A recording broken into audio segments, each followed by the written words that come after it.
Jinbali Reservoir Dam. Going to Godauri. This is it.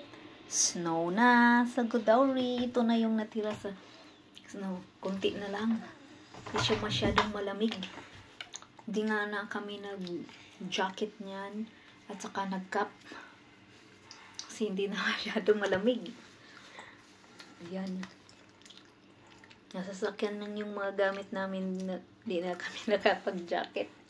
Oh. Si Bunso, amiga. Nag-enjoy talaga kahit walang cap.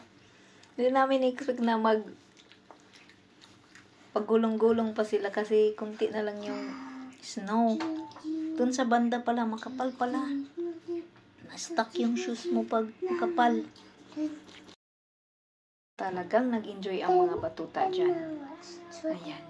First time namin sa yung kinuha yung gloves ng daddy nila. First time naming family of 5 na mag-travel international going to Georgia to experience the snow. Saka yun, naabutan namin yung snow at saka pa spring na may kunting mga kahoy na colorful ang naabutan namin. Yan, mag-almost 2 hours din kami yan. Mainit. Ano yung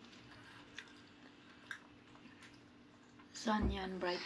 Pero, hindi masakit sa hindi nararamdaman na yung init. Kasi malamig-lamig nga.